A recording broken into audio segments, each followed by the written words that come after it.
Welcome one, welcome all to DeFi, Crypto, and Airdrops, the Money Talks edition. We do this every Thursday at noon Central Time and 10 a.m.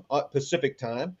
And it is a special edition that we just do once a week where, Taylor, an estate lawyer that's based in McKinney, Texas, and Jeff, a financial advisor, takes the time during their lunch to talk the macro finance. So, government, the legal aspects of crypto, and just, general TradFi, all those things, just so we can kind of round out a whole picture.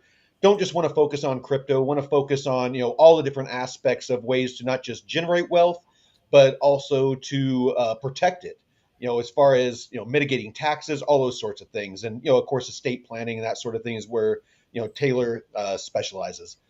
So with that, how's it going, Taylor and Jeff? How you doing today?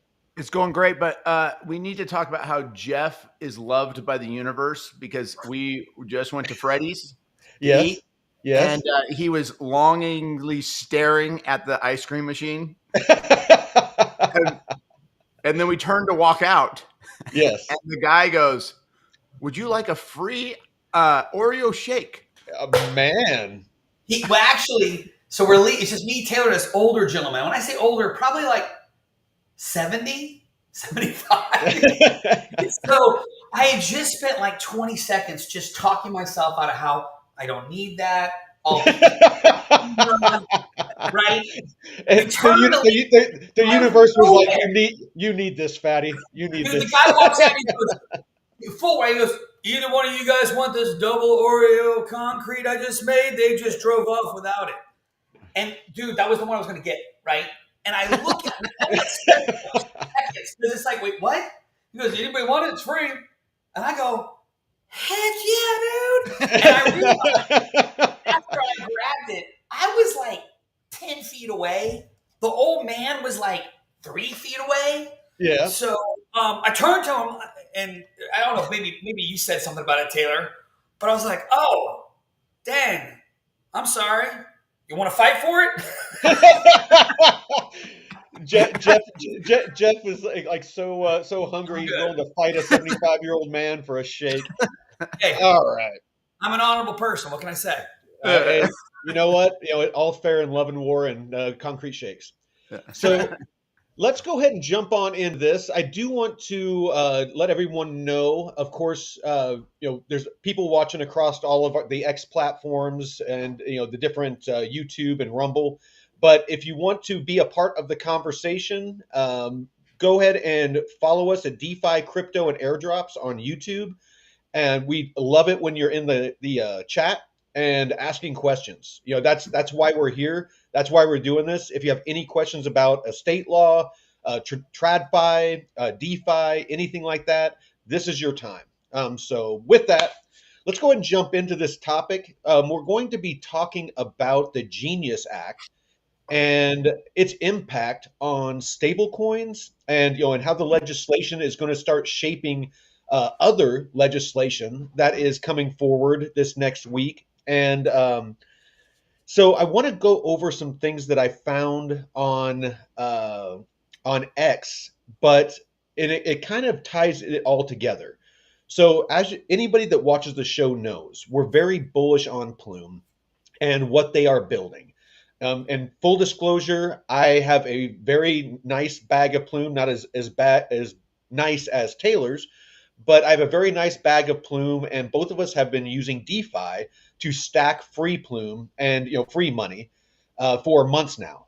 But reason being, I'm going to detail why we're doing this. So I'm not saying run out and grab Plume, but do your own research. But this is why we are bullish on it.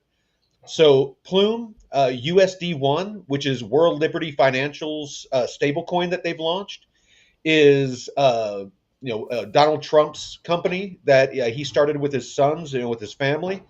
And so, this is one big reason that, anytime that you find a company that is aligning itself with, legislation, like it or not, it's part of legislation. You have special interests, things like that.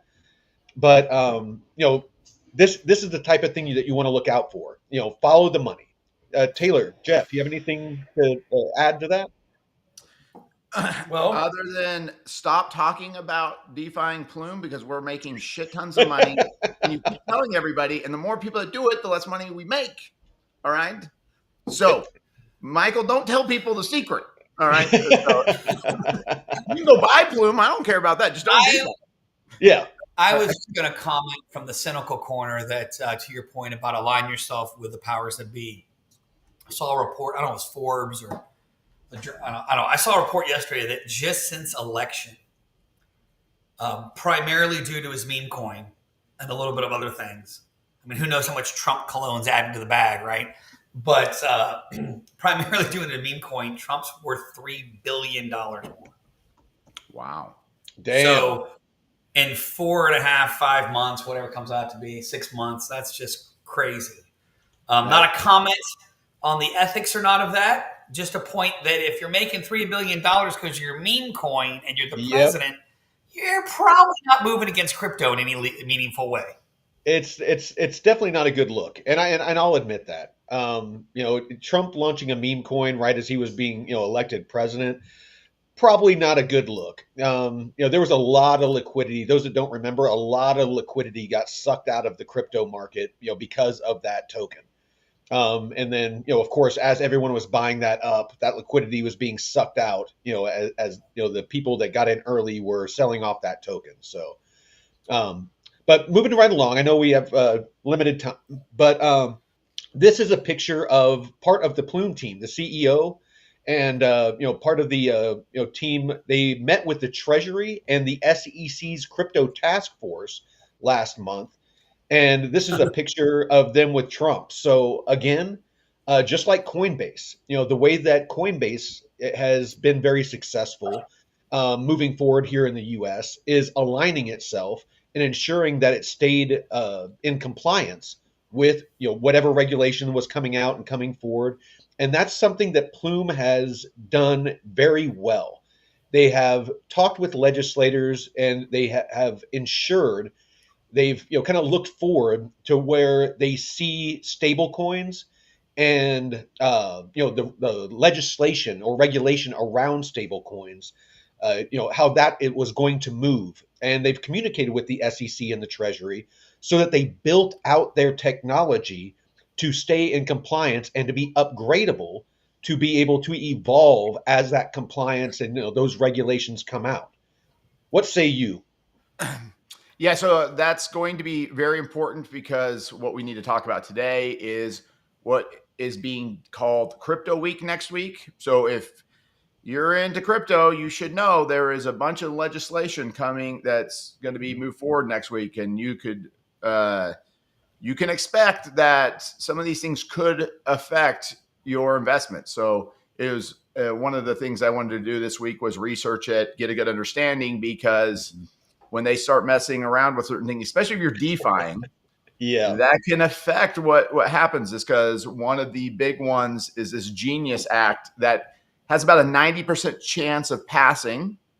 And so I'll go over this when you want to get into it, but we'll get over what it could affect in the DeFi market. No, absolutely. Absolutely. And I know, Jeff, you're very well versed in TradFi regulation. I mean, what does this mean to you? Like if a budding technology or investment, vehicle like crypto is, coming forward and they're, just like imagine TradFi. I mean, it's been, around forever, but, imagine being at the very beginning of TradFi, like the stock market and things like that. What is the gravity of, being in at the ground floor when this legislation is being drafted? Well, I mean, I think presuming it's bullish. I mean, it's funny. I was literally looking up prices of coins as you were, right before you asked me the question. The mathematics of anything where you're in the ground floor is obviously much better than anywhere else, presuming it goes up. But, I think there's I can say that this is the reason I've gotten into crypto and just talking to you guys and the research I have is the pivot that has taken place in the legislative and regulatory space. So it's not the underlying concept of crypto or the mathematics or altcoin, shitcoins, Bitcoin. It's simply the fact that, I was not comfortable, even as recently as like 2022, that they just wouldn't say, never mind, no more Bitcoin, we're done. We're going to buy it from you, and it's now made illegal, and you can't trade it any more than you can't import cocaine or whatever.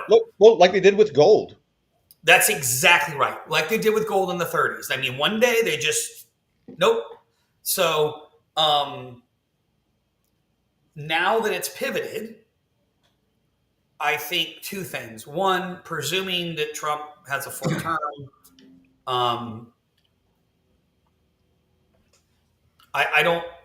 I think that we have reached a point of no return to where even if the regulatory environment shifted significantly back, it's not going to go to you're not legal. It'll go to we want to put security level regulations on the crypto industry. Right. And I think there's a lot of things about compliance that don't make sense to me, but there's a whole lot of things about compliance that are absolutely necessary. So it's a lot of it's good and bad. There's a lot of, but there's also areas that will make, for example, before the Great Depression, there wasn't regulations and requirements on banks the way there are now to have reserve. That's why I had run on banks, right? So what I think will happen is I think we will get a significant explosion in the industry. I think we'll have another, what's the guy's name that collapsed that Sam Bankman-Fried? Yeah, I think we'll probably, at some point, we will have another one of those that is large enough that you get consensus, you get a pissed off enough user base across the political spectrum that you then get a consensus on regulation that says, okay, well, this is the minimum required to really make sure our citizens are protected. Gotcha. I don't think my point is, I don't think it's going to become the Wild West, but I do think it's a starting gun to a much wider audience. Okay, this is here to stay. It's not just some fringe internet thing. It's not just dominated by social media. The largest banks and money managers in the world are now moving into the space because they see an opportunity to make money. The only reason that so now they're on the regulatory side of the crypto user, and the only reason that the big boys would go back against it is if they don't make money at it. Right? Oh no, absolutely. It's like they're making money at it. So I think the TradFi world, from a regulatory and legislative and business decision perspective, in the last 18 months has thrown in the towel and pivoted to a if you can't beat them, join them mentality. Well, and one look at any of the news, and those of us that are in crypto and especially DeFi have seen the writing on the wall for a while. I mean, they've been, JP Morgan Chase and all of them were talking about, that it was, Beanie Babies and, all this, basically telling everybody not to, pet rock, that, don't invest in it. But all the while they were building out on it. And then if you look at, the prices aren't going up because they're doing over-the-counter purchases, but they've been buying up Bitcoin and now Ethereum at record paces. I mean, massive amounts, all while, the market is going sideways or going down. So they're just stacking, while everyone else is getting fudded out because they're just paying attention to price. They're not looking at data or analytics, and they are getting fudded out and selling while, institutions are buying up. So, always do not invest with emotion. You need facts, logic, figures, data. You need to invest off data. But I'm going to read this real quick because it's going to frame the conversation and it will segue nicely into the open discussion. So the Genius Act passed the Senate with a vote of 68-30 on June 17th. Heads to the House during Crypto Week, like Taylor was talking about, starting July 14th. Likely to be signed into law with strong White House backing. I guarantee if it lands on his desk, it's getting signed. Complements the Stable Act and Clarity Act for broader digital asset regulation. Who wins? Governments and central banks gain programmable money tools, spend by dates, automated tax behavior control, enhanced real-time visibility and policy enforcement, infrastructure providers, firms building payment rails, identity and compliance. So know your customer is KYC is what they're talking about here. For example, Visa, MasterCard, Palantir stand to become essential service providers. Early mover institutions like BlackRock, like I said, JP Morgan, Citibank, Circle, and PayPal, they've already positioned themselves. RWAs, you can go on Plume Portal and invest in funds that BlackRock holds right now, tokenized, assets, treasuries, private credit, all these different things. Surveillance and compliance tech, as privacy fades, firms offering analytics, AML and KYC, they'll thrive.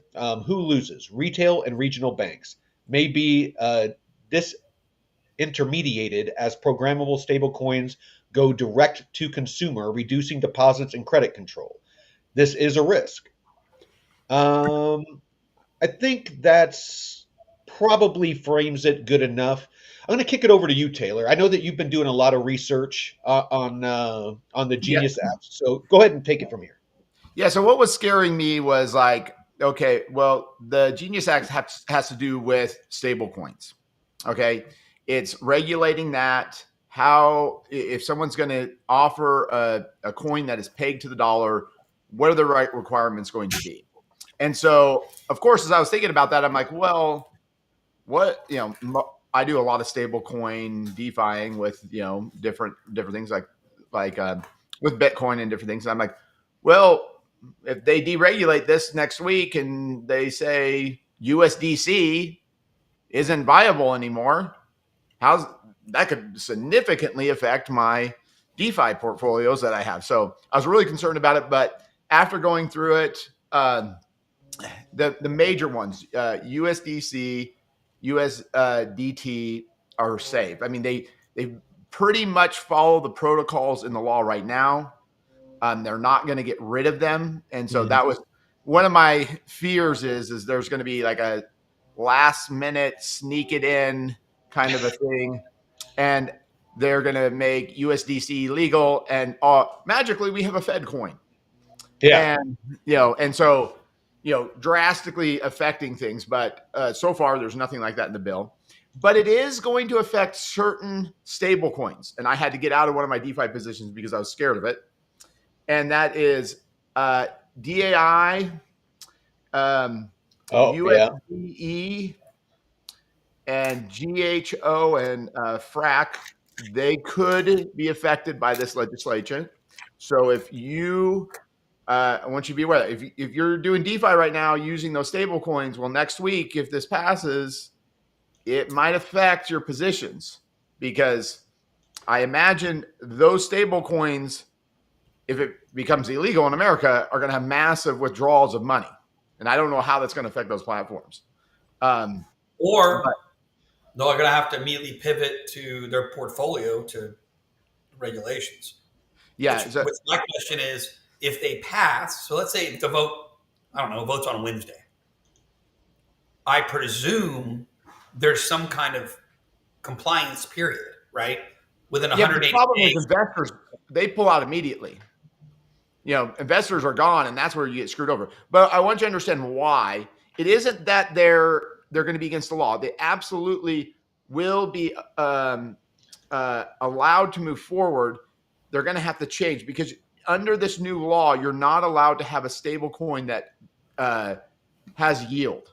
So any stable coin that's issuing yield right now, I think DAI, what they usually call it?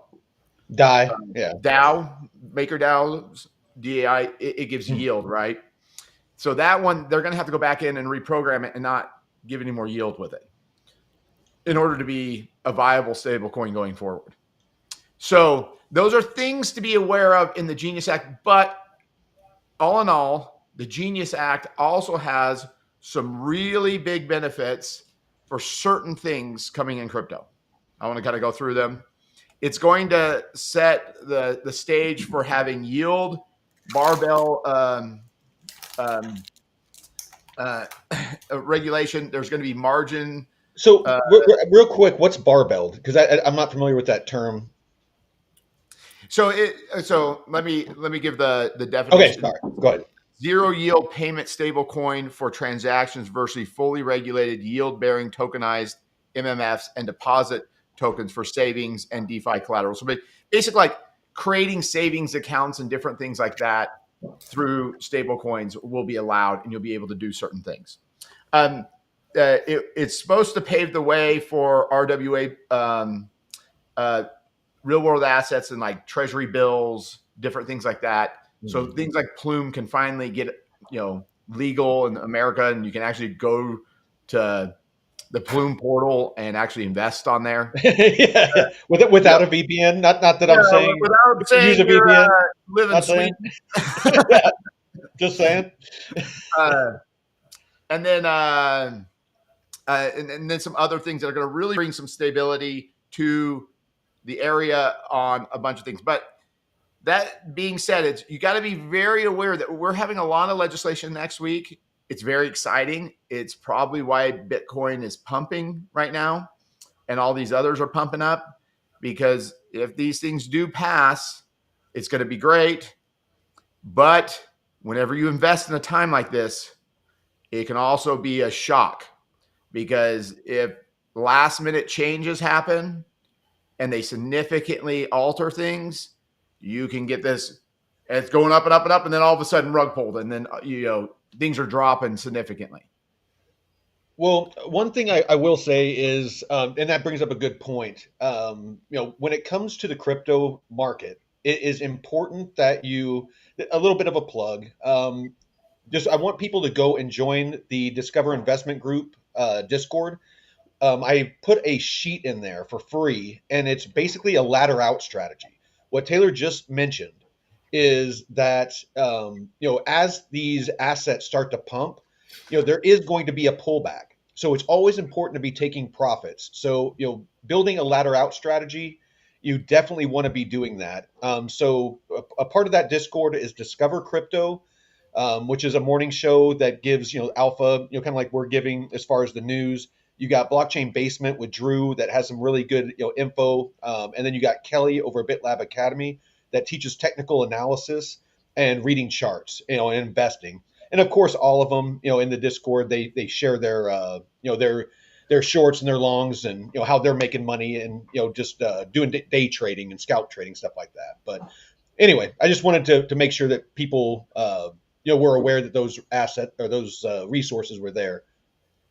But yeah. You were saying. But no, that's very important. So it's like understanding those kind of concepts, understanding what's happening, that legislation like this can be great, but it also can be a very scary thing. So some people swear by weeks like this, you pull out a lot of money and you just sit on the sideline, let the week pass. You'll miss out if everything goes as planned. I imagine you're going to see a big boom in the crypto market. But it's one of those things of, if you can't stomach big losses, then you probably should sit on the sideline waiting to see kind of how things play out. And again, to my question, do we know, because I 100% agree from a volatility and risk standpoint that yes, investors are instantaneous, whatever the read is, right? Good, bad, or neutral. But I'm asking from the platform side, how long would a platform that isn't in compliance have to get in compliance? Because it can't be instantaneous, because you can't. I think when I looked at one thing, it said that they wanted them to be, and it's really an investment. So this should be but it was going to be sometime in 2026 that they'd have to be compliant by. Okay. So we'll see an initial reaction. And I would think most of the enthusiasm is going to come from just whatever the final language in the bill is, giving us a direction of where the regulatory framework's going. Yeah. But make a decision. Yeah. But some of this kind of stuff is like, you have to just go with, okay, understand that this is very good for the crypto world, because the more regulation that you have, and I'm going to be honest with you, if you want to make a fortune, you got to be bold. You got to be able to handle. You got to go out there and just understand that, yeah, it might suck, but if it's good, that's where you make serious money. That's the whole thing about investing. So don't put mortgage your home and put it on it, but if you have extra money and you're like, hey, I'm willing to take a risk on it. There's still the Clarity Act that's out there. I don't know if they're going to actually do anything with it. next week. But that's the one. I don't believe that's the one. There's one where the House is trying to get it so the Fed cannot make a coin. The House has been voting on that. Ain't gonna get passed. I can promise you that. The Fed is going to get involved in this if it all gets going. But I real quick, I just looked it up. It looks like it's 12 months to get into compliance. Yeah, it seems about like what I read on different things. But you got to understand, we only have the Senate bill right now. The House is now voting on it. But there's a 90, the betting odds is 90% that it's going to pass. So I can give you the betting odds right now on things passing. So kind of give you an understanding. So the betting odds right now, 90% that the Genius Act. And if you guys are trying to figure out how this is going to affect your portfolio, put your portfolio into Grok 4 here. It's apparently amazing. You can go Grok 4, put your portfolio, and say, how is this going to affect my investments right now if this passes? I'm sure it'll give you a pretty good idea of what's going to happen with them. The Clarity Act has about a 60% chance of passing. The Stable Act, which is basically the Genius Act House version, probably they're going to go with the Senate version because they usually do. Then we have FIT 21 Act. It only has about a 25% chance of passing. The Digital Asset Anti-Money Laundering Act has a really low. It only has about 15% chance. And then the Bitcoin Act has no hearing scheduled, no House companion, only about less than 10% chance that thing's going to pass on the betting markets. Yeah. So have you looked at Polymarket? Yeah, I got this off of I don't know if it was Polymarket. I just I had chat go and find it all for me and put it all together.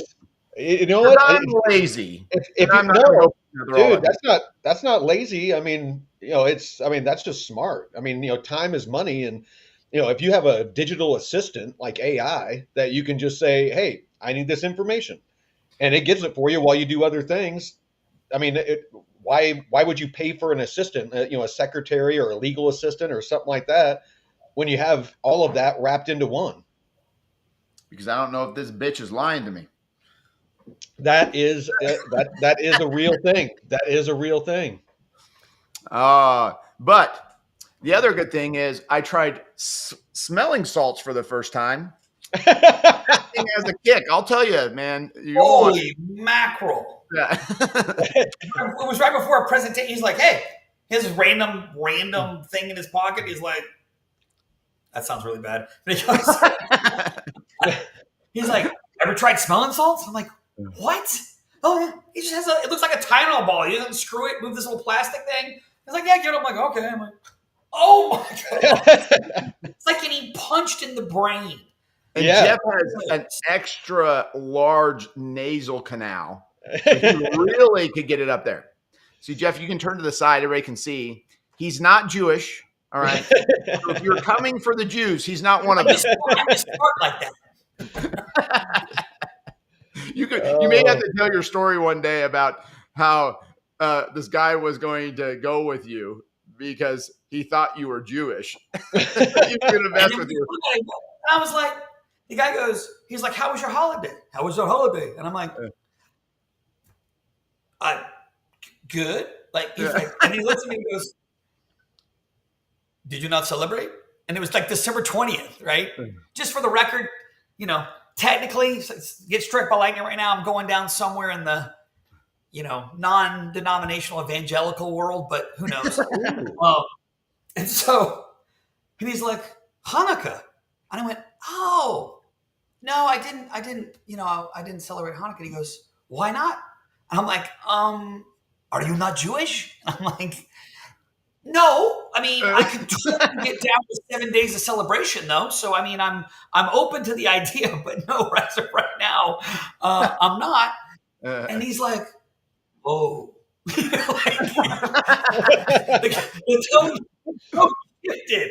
Like you can tell, he's like, "This guy is not qualified to run my money." Yeah, But, but if you were Jewish, anyway, then you such would is be. life, right? Yeah. So actually, I was just reading through this link that you sent me from Chat GPT, Taylor, and found something interesting. So as far as stable coins, you had asked it its impact on Plume, and it says Plume's stable coin, PUSD, their strategy is already aligned with these requirements. Rather than creating an unregulated algorithmic coin, Plume chose to wrap USDC for PUSD, meaning PUSD reserves are simply USDC held one for one.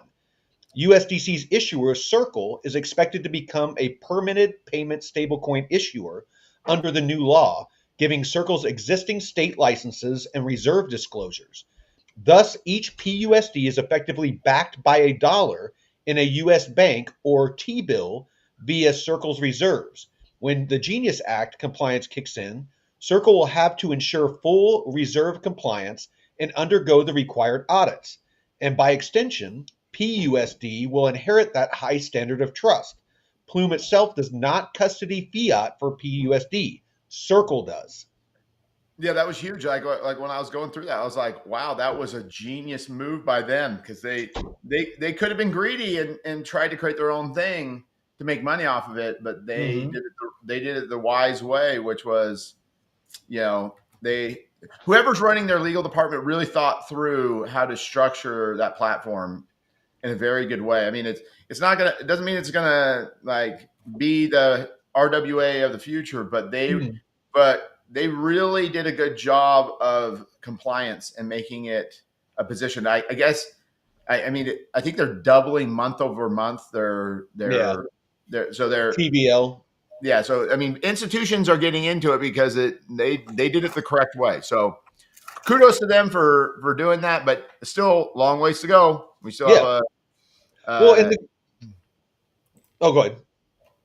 Oh no, I don't. You can go. I was going to. I was just saying, very forward leaning of them, where they built out. Well, one, obviously they thought ahead, but as they built it out, they were talking with subject matter experts, lawmakers, things like that.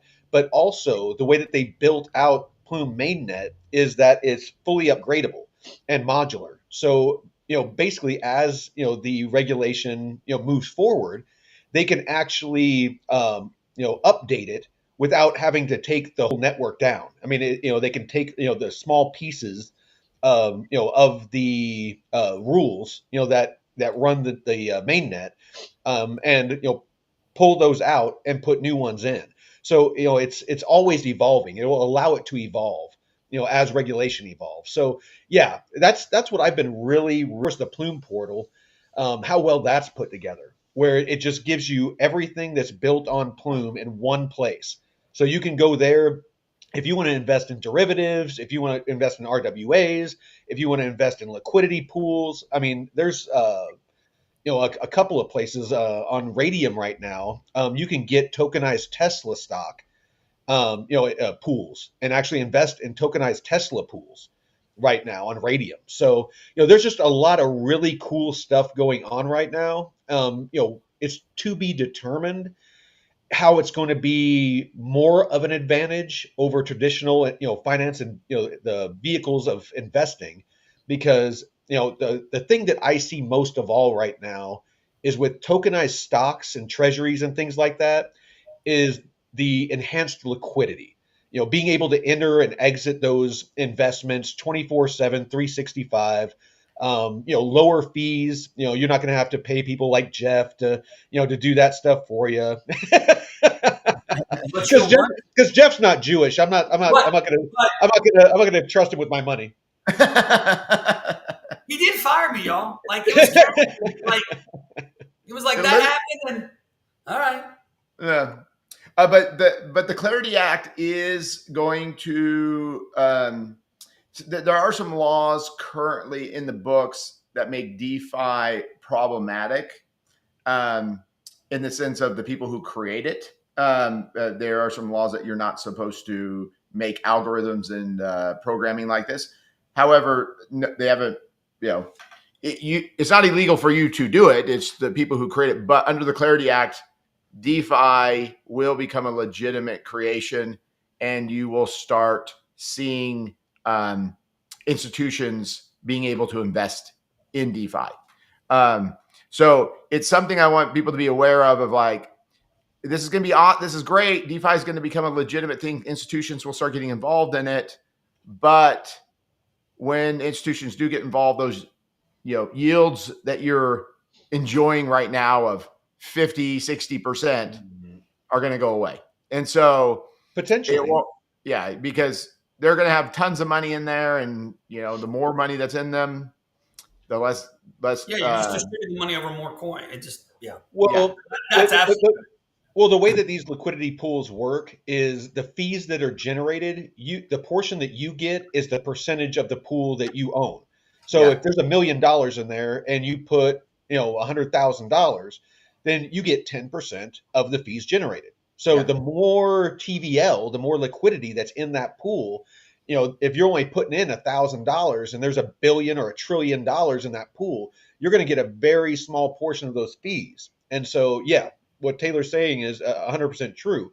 The only thing that might counteract that is as interest and as use of these liquidity pools goes up from swapping and stuff, from people trying to, because if you're not familiar, by all means, please come to our channel. I have a DeFi Academy that teaches you all this. And we teach for free. We don't charge for anything. But the only thing that could counteract that is the way that the pool works is, say it's a USDC wrapped ETH pool. The way that it's earning fees is when people are basically trading USDC for wrapped ETH or wrapped ETH for USDC. And they pay a very small fee for that. That's how you're earning. So the more people that are doing that, either to get exposure to those assets or to enter these pools, then that could counteract it a bit. To what extent, time will tell. Yeah, well, Michael, I forgot to tell you this, but you're famous. Yeah, on Tuesday night, I went to dinner with somebody, and he goes, and we were talking about, he started getting into crypto, and I was like, oh yeah, I'm like, he wanted to know about DeFi because I was like, I'm trying to tell him about it. And so I show him, where you need to go is Michael has a channel and it's DeFi. And I show him a picture. He goes, oh, I know that guy. I watch his podcast. So you're famous. I'm famous in very small circles. Yeah. In the very small crypto DeFi world, you are famous. Yeah, in the 1% of the 1% of the 1%. Yeah.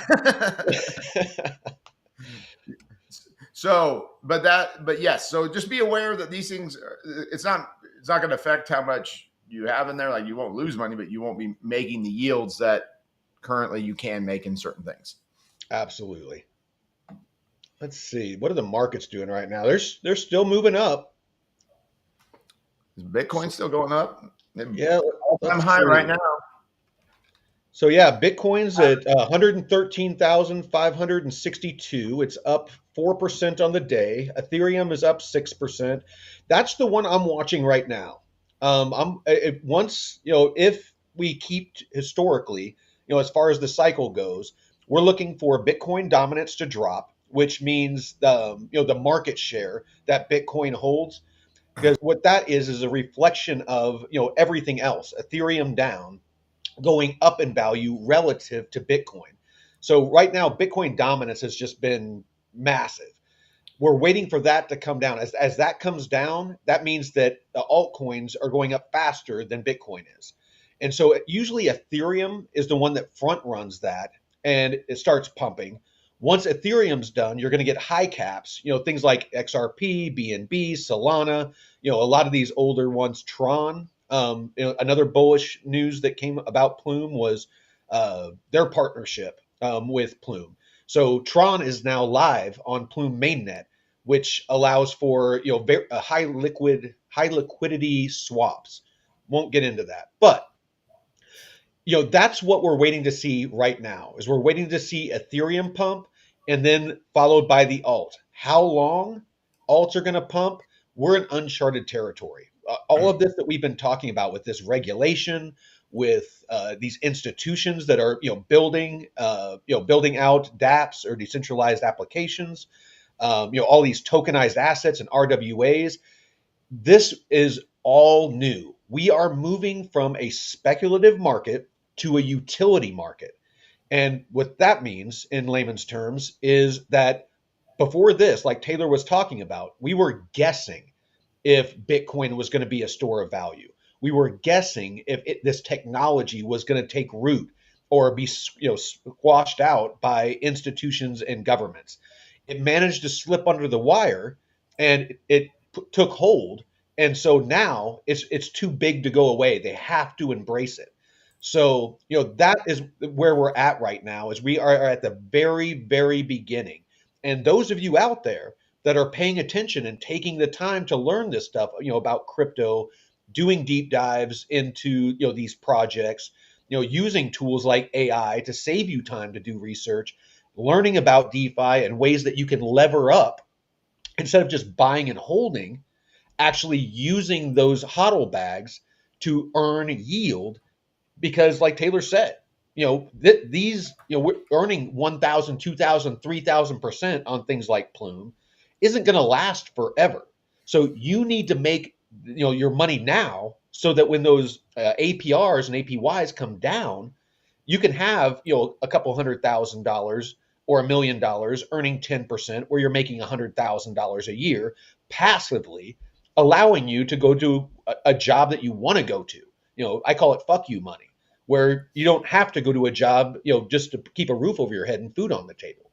So that's why we're here. And again, we do all this for free. I mean, we don't ask for subscriptions. We don't ask for, you to be, pay to be a member. We don't ask you to pay for courses. We don't have sponsors. We don't have anything. This is 100% free.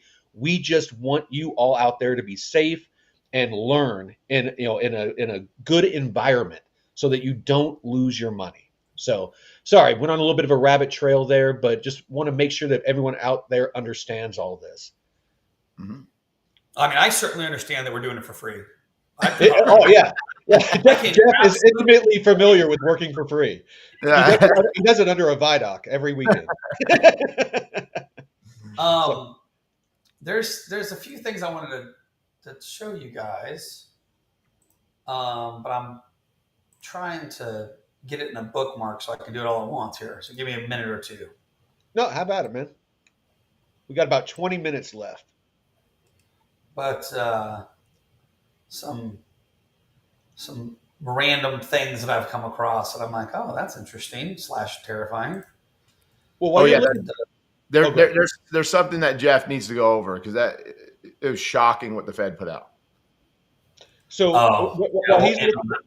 while he's looking that up, I will share. Let's see, Tron. So there was. Why is it not in my saved? Let me look it up. So basically what happened is Tron went live on Plume. And those of you that don't know, Tron has been around for quite some time. Let's see. Tron? As in like, cool bikes, Tron? Oh, I mean, it's called... Same. Let's see. Tron Plume, latest. Here it is. All right. So Plume Network announces strategic integration with Tron to launch Skylink across the Tron network. Users can now access tokenized U.S. treasuries, private credit, and more, all natively and on-chain. So basically what this does, it's a big step for RWA and DeFi. And those of you that don't know, and I know it sounds like we're hyping Plume, but it's just out of all the projects that I see, and especially ones that aren't in the top 10, that are blue chips, just up and coming projects. I mean, we've been talking about Plume for months and months. My co-host, Jeff, not Texas Jeff, but California Jeff, he turned me on to it because he does airdrops, and I started buying it. And then, of course, I got it. I was in DeFi and I saw an opportunity there. I told Taylor about it, and he's made insane amounts of money in DeFi on it.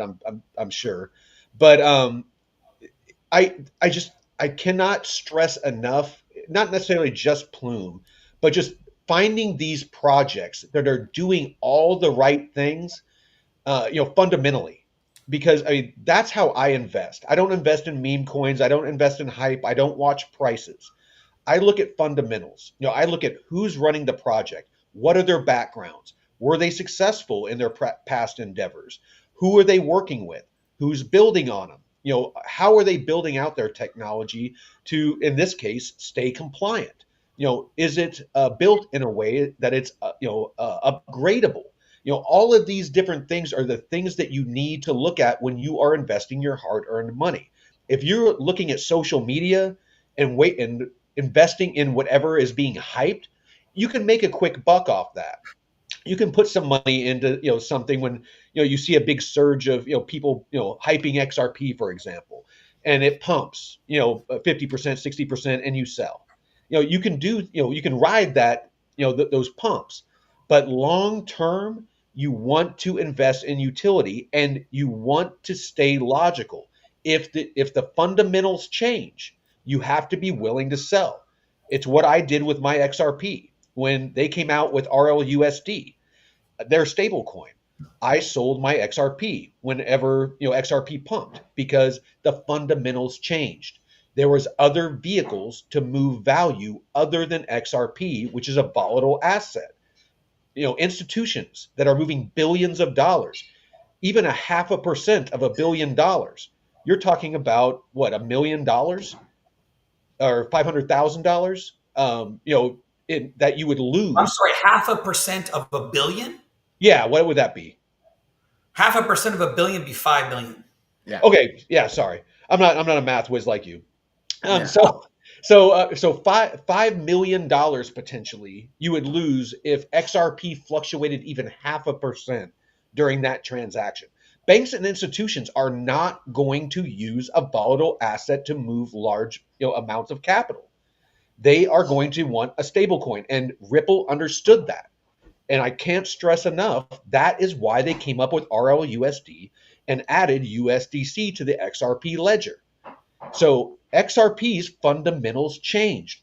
I recognize that, and that's why I got out of it.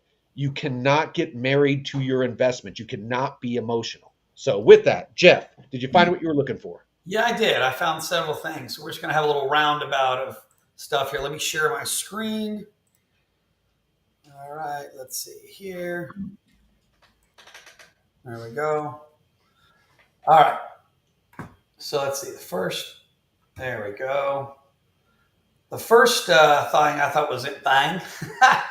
I saw this on July 8th. This is the world's market capitalization by the top, 10 markets, right? Mm-hmm.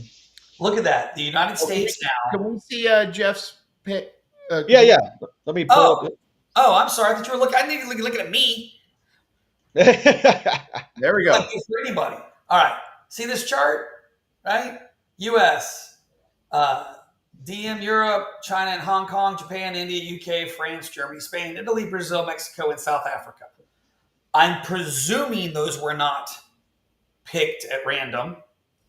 But the point is that the U.S. stock market's valuation is equal to all of these added up. That's a huge amount of the world, right? I mean, Yep. China and India are the two largest, when it comes to population. And I mean, Brazil's giant. Mm-hmm. There's a good amount of people in Mexico, and you got the primary economies of Europe. I mean, it's I guess in some sense that's great because it shows that we are still the innovators and value drivers of the world, but it does look a little too good to be true and maybe come home to roost. Let's see, what's the next thing in my bookmarks I got?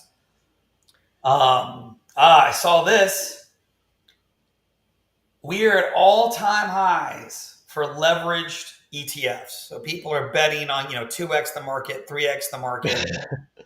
Yep, that's that. I'm going to skip this one. I'll get back to it. This is related. Guy says there's no fear in the market. Markets are leveraged to record levels. And I look at this chart, guys. This was the .com bubble. This is the 07 real estate bubble. This is where we are in the AI bubble. I mean, Holy smokes. I mean, we're at $550 billion in leveraged bets and buying on margin, right? So That's what just that's what make I'm sure. saying. You need to invest off data. Jeff is given the alpha here. This is the data that you need to be investing on, not a social media post. Yeah, well, I guess it wasn't, but it's supposed to be pushed from a Well, financial. but Yeah, it's real data, not somebody saying like it's going to the right. moon. Nothing like that. You look at this, and you're like, I mean, this whenever something happens that causes this margin call, we're gonna see circuit breakers in the market. We're gonna see stuff like we haven't seen in a long, probably since '08, because margin usually you can get 50. You usually get some liquid stocks. So say you have a portfolio of Tesla or Enron or whatever, but not Enron, but some stock. You can usually borrow 50 cents on the dollar against that once you're past certain account levels at major brokers, your Merrill Lynch or wherever you might be. But that's contingent upon your stock staying valued at what it's valued. And you have a very narrow window, and there's usually internal measurements based on how far the stock falls, how quickly you have to meet that margin call. And so, if you're betting with the house money and it goes up, that's great. When you're betting with the house money and it goes down, the house takes your money because it's your responsibility. Mm-hmm. So the couple of things I want to point out about this, though, is we don't know how much, going from here to here was the 2022 correction. Remember, we down about 20% in about 8 months. But then we said, screw it. Let's just go right back onto town and see what's happening. So I'm not saying this can't go a lot farther. And if it does, that just would be if looking back, that's your signal for obviously things were good because people kept borrowing that house money to make money. But at some point, you got to believe this reverts to the mean. Yeah. Right. Yeah. And just the magnitude of this it's not like in 2008, we were going to work and school in a horse and buggy and calling each other, on the old tiny telephone, right? We were still the world's largest economy, the world's strongest military, the world's reserve currency, and the margins are literally 5x what they were then. Mm-hmm. So something really to think about. That being said, let's go to the next one. We got a little bit of time. Let's see here. Let me get back. We got as much time as you guys got. I just know that you guys are busy. So the next one I wanted to show you, thought this was interesting. This is a recruiter employment person I follow. For men between 45 and 64, you're looking for a job for about 8 months. So anybody out there that's a little worried about whatever their day gig is, put some money in cash, right? Build your savings because it's taken a while. Don't put your money in dirty fiat. What are you maybe not about? Dirty fiat. When I say cash as a financial planner, I mean a resource you can trade for food and shelter. Yes. Feel free, guys. DeFi your way out of this situation. So it was. This is not financial advice. Jamie Dimon has come in and said that tariffs are inflationary and a 50% higher interest rates, which is an interesting position for him to take. Guys, this is obviously we're not the greatest generation, like, sending every other boy off to war and burying 400,000 Americans. So I'm not going to try to make that analogy. But I will say, if the next decade is anything like Taylor and I, and I know some of the conversations we had, you, Michael, think it might be, there will be a period of time people are going, damn, how the hell did everybody not just go crazy? Because you have things like what I showed you in the market, all-time margins. You've got what's happening with AI, but then you have things like this. Population of Americans aged 65 and older grew by 3% last year. For the first time, seniors outnumber children in 11 states. Or this, in 2008, we had 38 million people over 65. Now we have 64. So our entire country is basically becoming one gigantic nursing home. And we don't know what that's going to do to demographic spending and all of the other things, yet they're living longer, they're hoarding their capital. Meanwhile, we have significant underemployment with the generation coming up. We have massive overvaluations in every historical thing. We've got worldwide debt of $350 trillion that will never be paid back just by pure math. So, and Last but not least, 2023, this lady talked about it. IBM laid off 8,000 HR people and replaced them with a chat bot. Yeah. The bot did 94% of the HR work, pay, vacation, paperwork, and terminations even. 3.5 billion in productivity gains, 40% drop in HR cost. Now, there was some community note on this going, hey, no big deal because AI hired more people. And they did. They got rid of 8,000 HR jobs and they added right here. Instead of shrinking the overall workforce, IBM ended up hiring just as many people again, this time in areas far removed from traditional HI. So, Jeff, what about the Fed paper? I'm going there yet, but here's my point. They added 8,000 jobs, so people were like, oh, it's not a big deal. It is for the people that were in HR, number one. And number two, if they could have replaced those new roles with AI, do you think they would have still hired all those people? It's coming, guys. It's coming. So, well, Taylor, I mean, we've been talking about this. I mean, back on the old show, bullshit and bourbon. I mean, we've been talking about AI and robotics, and Taylor's been screaming from the rooftops when he was running for mayor about how there is a second, industrial revolution coming. It's going to transform the way that business is done. It's going to replace not just blue collar jobs like it did in the Industrial Revolution, but white collar jobs. AI is, in this case, it's replacing their entire HR department, allowing them, because the HR department, there really is no net, value there. Whereas these other jobs that you were just talking about, Jeff, they probably hired people that actually built products that they sell to make money. So it made their profitability go up as opposed to people that just maintain their workforce. So that is how this, AI is changing. I mean, Taylor, he doesn't even need legal assistance anymore because he can put it in Chat GPT and get it done faster, more accurately, and cheaper. I mean, faster, cheaper, better. It's a no-brainer as a business owner. So, and I agree. And I'm not saying there's not going to be a lot of opportunity. And Taylor's spoken that as well. Mm-hmm. But I do think there's going to be a volume issue I think we're going to have to move to some kind of weird hybrid capitalism where there's some kind of UBI, because what's going to happen, just this morning, Elon talked about if you copy your code and you got a code, just copy it and drop it in Grok 4 and it'll do it. That's what, literally he admitted that XAI is programming Grok 4 by dropping it into Grok. You know what I mean? Their AI is writing the next generation of program. So it's improving itself.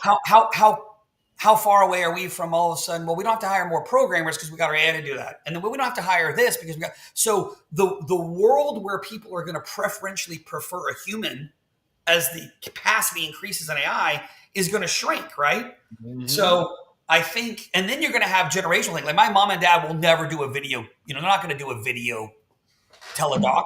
I'll do a teledoc, but I wouldn't be surprised if my kids or grandkids could care less if we're talking to a robot, as long as it fixes them, right? Yeah. It's going to be an interesting time we live through. But the last thing to get what Taylor wanted me to say, there's a guy named In-Game Macro I follow. He's got about 36,000 followers. It's interesting in what he posts. But I'm not going to read this whole thing, but here's the highlight. He says the Federal Reserve isn't sounding alarms. It's publishing clinical semi-routine documents that, when read together, quietly sketch out the blueprint of the monetary regime that's running out of the road. The two releases are the 2025 stress test results and the zero lower bound remains a medium-term risk. Between those two papers, the economists and analysts at the Fed made some assumptions. So, for example, the assumption for the stress test was a 50% stock market plunge, a 30% decline in commercial real estate, a 7.8% GDP contraction, and 10% unemployment, and an immediate drop in short-term interest rates to zero. And he goes on to make some comments about whether or not that's a legitimate stress test or more of a forewarning. Mm-hmm. Then when you go in, you start having an analysis about what would happen if we go down to zero again, and will we be able to climb back up? Because while none of us like 7 or 8% mortgages, as savers, you definitely like 4 and 5% money markets, right? And CDs and actually getting something for your money. Mm-hmm. And so there's I'm not saying this is prophecy. I'm not even saying it's what's going to happen, But at the very minimum, we have to be aware that the nation's bank's economists and analysts from a policy perspective are willing to even write a paper that suggests what happens if the market goes down by 50, commercial real estate by 30, and 8% GDP contraction and 10% unemployment. And guys, that's not the worst case scenario. I mean, we had 25% unemployment in the Great Depression, right? So we just live. My point is, you take all these things together: the aging of America, what's going on with the Fed, what's happening with legislation and with crypto, where we are with our between our not only our demographics but just all of the different traditional asset classes and how historically overvalued they are. We are now more higher. We are more highly valued on historical norm ratios than we were in 1929 and 2008. And it's not even close. However, we've been more highly valued than those ratios, generally speaking, since about 2021 at a whole different level than those two peaks. So who knows how long this can go on, but I just want people to pay attention. This is not just stick your money in and forget it, right? We got to be diligent in all fronts. Economically, politically, financially, you need to be, tax strategies. You got to pay attention to all this. It's a highly volatile world we're in now. And it's going to get more so with the added liquidity that blockchain offers. 24/7, 365, being able to enter and exit positions. It's going to increase the volatility. So, well, let's go around the horn real quick. Just closing thoughts, and if you want, comment on your thoughts on the rumor that Jerome Powell might be on his way out. But Taylor, you go first. So I'll talk about what I think of. So for the longest time, I hated the Fed. I thought it was the worst thing, this horrific organization that was controlling our money supply. Watching how horrific our Congress and any president we've had, I'm actually kind of glad that they don't control the printing press. Jerome Powell's the only one that seems to be showing any restraint of, hey, we're not going to bend to these things because you guys want to make more money. And, the Fed is kind of there it's doing its job, which is punishing the government for constant printing. And so I would love a system where we, the people, could control our own money and we didn't need to give it off to the banking industry and the Fed. The reality of what I'm seeing is our government is far more irresponsible. So wanting someone like Jerome Powell, who has been one of the lonely level heads out there, trying to, keep the system going forward. I think you probably don't want that going into the hands of our Congress and presidency right now, because they have no self-control right now. What we're doing is, incredibly foolish. And so the problem is as humans. And I'm hoping we can get to a system where we can have things like blockchain technology and AI running and handling things versus human beings who are profiting off of this system and, benefiting themselves. Like we talked at the very beginning, that Trump became president and then launched his own coin. Incredibly foolish thing to do. Well, except for the $3 billion he made. It was super beneficial for him, but but all the certainly a travesty of the office. Yes. But everybody in Congress is doing it, and they're showing exactly the problem with humans is that we will lie, cheat, and steal for power. And the faster we can figure out a way to get rid of humans in positions of power, the better. Yeah, I would tend to agree. Jeff, closing thoughts. I'll continue that thread a little bit. Just in this, I think I think one of the best things Trump could do for both policy and this country is never say another word about Jerome Powell. He has the right to appoint the next guy. But the best thing for us, as far as our trading partners, the rest of the world, and I know there's some folks listening to like, screw the rest of the world. I get it. Or at least I understand that point of view to some degree.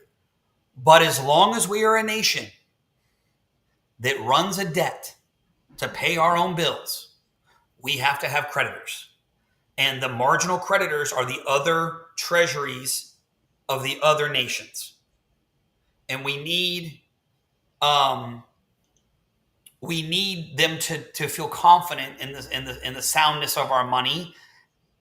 And to do that, and people are going to think this is an anti-Trump thing. It's not. It's just his personality is one to be super open. So he wants Powell to cut rates, right? The idea being he cut rates, it's going to lower rates and mortgages, et cetera, et cetera, et cetera. Except when Powell cut rates in December, after Trump was going to be president, right? The election was done. That didn't work. Immediately, the bond market went up, not down. And it went up because there's a lot of concern about how healthy we are right now to be able to pay our bills on a relative basis. Okay. Now it still went up to, 10-year went up to 4.5%. It didn't go up to like 15, or 120 like it's Argentina or something. But my point is, the way he keeps making this a very loud, you need to do this, you need to do this, you're an idiot, you're a moron, I'm going to put somebody that does X. What that signals to everybody, and certainly our rest of the world, is he's going to appoint almost a puppet at the Fed. Now it's still a vote, but a puppet. That's a huge problem. Even if Trump was perfect in his decision makings and in his philosophies, what that tells the rest of the world is that whoever is in power as the president controls the economy directly through the lever of the Fed. Mm-hmm. And the issue with that is, so I'm going to say this for the people that are watching that are Trump fans. Fine. But once you establish that precedent where the Fed loses independence and just does what the president says, then guess what? That also applies if AOC gets elected. Yep. That also applies if Bernie Sanders got elected. That also applies if it's Ron DeSantis. Doesn't matter who gets elected. Once that's why everybody bitched so much about how much executive orders, honestly, Trump, really going back to Clinton, then Bush, then really at Obama, then carried on by Trump at the whole nother level, then carried on by Biden at a whole nother level, and now Trump's left everybody in the dust. Well, the more you do executive orders, the more it becomes okay to do executive orders. And we become more of a kingdom and less of a democracy. Again, that's good because you get stuff done that you want done, but you also open the door for people to be able to do the exact same thing against those policies you're happy about. So what we do not need is the rest of the world thinking, oh, whoever is in office is completely dictating the economical monetary situation of the United States, because that creates massive volatility, right? Yeah, what if we get an Austrian in that just says we actually will? We're going to cut all the expenses and we're going to yeah, right. And I'm not saying that wouldn't actually work after 15 or 20 years. I'm simply saying that each one of the, a super liberal president that controls the Fed, a Republican or a MAGA president that controls the Fed, or somebody central, each one of those does massively different things to the monetary community if there's not some level of independence by our nation's bank. So that's what I'm talking about. Yeah, and people, you have to understand, we don't make things in America. We print money and send it out to the world so all of us can have cushy jobs. We are the world's lords. Like in America, we're consumers. Yeah, we get this pleasure of having easy life, easy jobs because the world trusts our financial market. There's nowhere else to go. The world stops trusting our financial market. Say goodbye to your lifestyle. Yeah. You will be back in the field working. Like that's how it works in the real world. Like you will go back to that type of lifestyle. You have to have trust in the system. And right now the problem is we're not electing trustworthy people. We just had probably the biggest shock of our life that Trump ran on. I mean, I voted for Trump. So he ran on claiming that he was going to release Epstein's files. Yep. And did a 180 and then told us to shut up about it. Yeah. I mean, that's the most shocking thing to me in thing. Like, you cannot trust him anymore. No. He will turn 180 with whatever's going on behind the scenes, and you don't get to know. Mm-hmm. And it might be for a good reason. I don't know. I don't know why he's doing this. I just know that it doesn't matter who's getting in right now. They just do whatever they want. Jeff, we can see your screen. Don't look up porn. I'm looking for something about what you're saying. If porn comes up, that's just the feed, y'all. No, yeah. So yeah, no reason though. Let's put it that way. It's the algorithm. It knows what he wants to look at. That's hilarious. So yeah, no, there's a lot going on right now, and none of us have a crystal ball, but you have to pay attention. If you're not paying attention, then you're going to be left behind. It really is that simple. If you're not constantly looking at ways to improve your situation and remove yourself from the volatility and remove yourself from inflation and things like that, hedge against inflation. Have a small, and this kind of goes more into just basic survival and emergency preparedness, but having a small garden, having a fresh water source and a way to heat your house that isn't reliant on a pipe that comes from the city, things like that. You really need to understand like what Taylor was saying, our quality of life here in the US and a lot of these first world countries. Being able to go to a grocery store where just daily they're shipping in and trucking in fresh produce and all of these things that we buy and eat. If those trucks stop rolling, if those goods stop being shipped from overseas, where are you going to get those things? If they just disappear, are you going to be fist fighting for toilet paper? You really need to think about these things and not to be doom and gloom and that the end is near. But, if there's a storm, flooding that just happened in Texas, if there's an emergency, do you have enough, food and medication and things that you need, basic necessities, fresh water for 7 days, for 3 days? Do you have any of these things? So, financially, are you protected? The dollar, inflation is killing the buying power of the dollar. Do you have anything? And I know it's hard. A lot of people are struggling right now, but do you have vehicles, financial vehicles that are either equal to or greater than the earning power of the dollar? If your money is just sitting in the bank, every year you are losing money. And Jeff and Taylor can probably detail that a little more than I can as far as how much you're losing. But you need to understand these things, because otherwise you're always going to be poor, because the rich are paying attention and they're going to figure out ways to suck your value and take it for themselves, either through printing money, through raising the price of things, just anything and everything they can do. That's why I got into DeFi, is because my military retirement is, its buying power is shrinking because the cost of living adjustment they do does not keep up with inflation. I don't want to be 80 years old, 90 years old and have my retirement be worth, basically half as much or, more. So, I'm doing what I can do to do these things that I was just talking about. So, Michael, first of all, I think that was an excellent close, and I'm just going to do a quick U-turn just real fast because I think everybody should see this because it'll certainly put weight to what just happened. I did not realize this. This says the Epstein Victims Compensation Program, established by Jeffrey Epstein's estate, received approximately 225 applications from alleged victims. That's a lot of girls that, quote, didn't do anything with anyone, based on this last week. Of these, 150 were deemed eligible for compensation, with 138 individuals accepting payouts totaling approximately $125 million. So the Epstein estate paid out $125 million for something that didn't happen? Right? An issue? That there's nothing to see there? That there's no files? Are you kidding me? Well, and that Maxine chick, she's been in jail for how many years now for a little black book and things that didn't happen?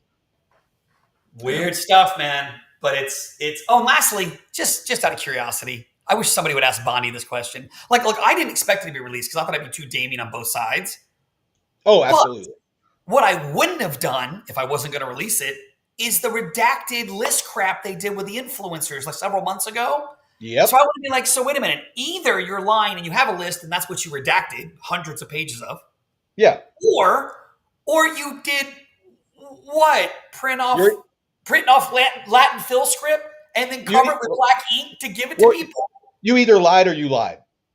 Yeah. right? And honestly, so there's a lot of people I know that are really brokenhearted because they were lied to because they were such true believers. I'm brokenhearted that we have people that's so dumb that can't figure out what an obvious lie to not make. Like, you know what I mean? Like if somebody Yeah. goes, if I'm somewhere I don't need to be and somebody puts a gun on me and goes, "Who are you?" I'm not going to say Michael Jordan because I'm obviously not. Like, Yeah.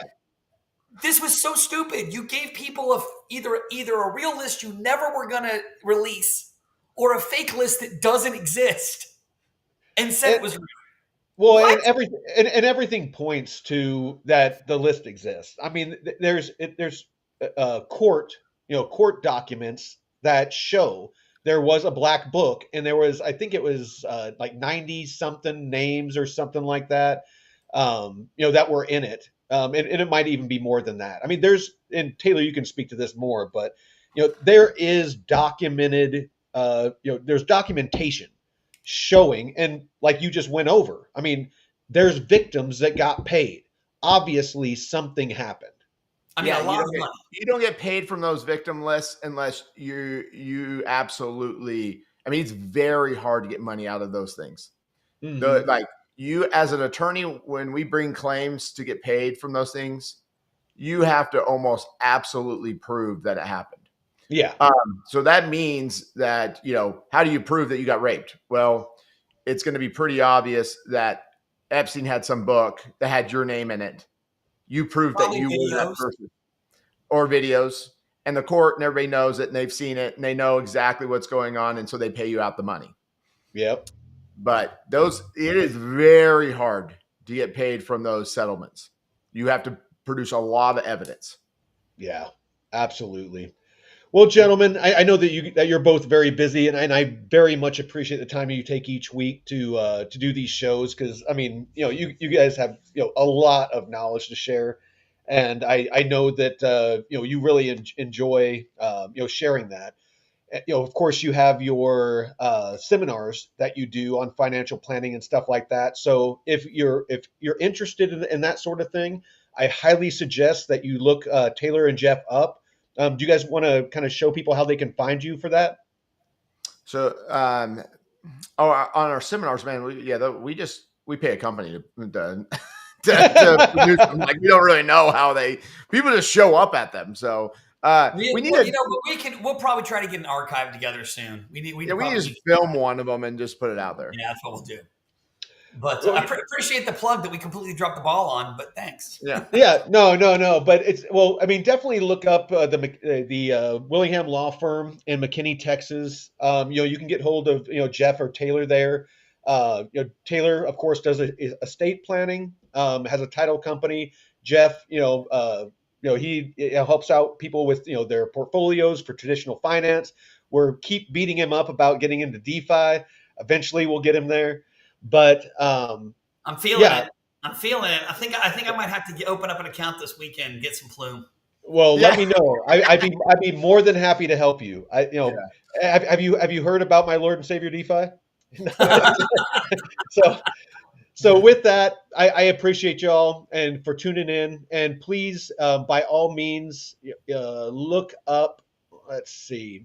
Look up our brother channels, Discover Crypto. Every morning we have Blockchain Report if you're into crypto airdrops and farming those to earn free crypto. Blockchain Basement, they give great alpha on projects and trading. BitLab Academy if you want to learn how to read charts and do technical analysis to do day trading. And of course us if you want to learn about DeFi. But with that, thank you, gentlemen, again. And until next time, Veteran Crypto out.